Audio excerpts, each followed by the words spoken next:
Selamat sore Bunda. Sudah masak apa hari ini untuk berbuka puasa? Biasanya kalau puasa-puasa kayak gini menunya itu istimewa ya. Nah, kali ini Mama mau bikin bakso. Tapi baksonya ini beda dari yang biasanya. Bedanya apa? Ini Mama sudah punya bakso wortel. Tadi adonan bakso Mama kasih irisan wortel kecil-kecil. Kemudian di sini ada kangkung yang sudah Mama rebus dan Mama iris. Ini ada mie kuning. Untuk taburannya kita ada daun seledri, bawang goreng, dan ini kuah baksonya. Untuk kuah baksonya sendiri bumbunya sama seperti Mama membuat mie toprak ataupun sop, yaitu bawang merah, bawang putih, merica, garam, gula, penyedap, daun bawang batangnya yang putih saja, dan bawang merah goreng. Oke, langsung saja kita ini ya, sajikan baksonya. Oke ya, ini kita sajikan, kita tatanya seperti ini. Kita ambil mie kuningnya secukupnya saja,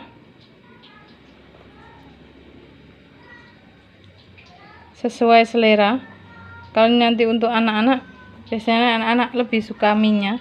Kemudian kita kasih kangkungnya, kita taruh tengah. Kemudian kita kasih ini bakso wortel. Kita kasihnya segini ya.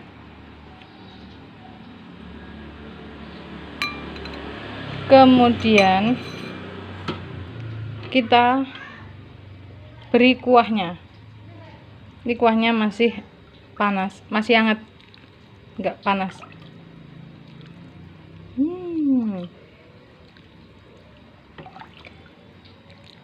Bisa dicoba nanti di rumah ya Bunda.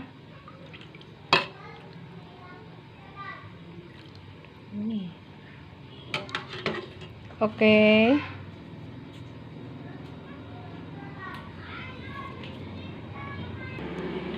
Kemudian kita beri taburan apa ini namanya, daun seledri dan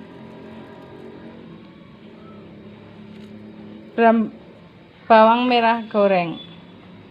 Tara, ini dia bakso wortel kangkung ala Mama Rizky. Mudah bukan Bunda cara membuatnya? Mudah pula bahan-bahannya. Selamat mencoba di rumah. Semoga bermanfaat. Sampai jumpa di video berikutnya. Terima kasih. Assalamualaikum.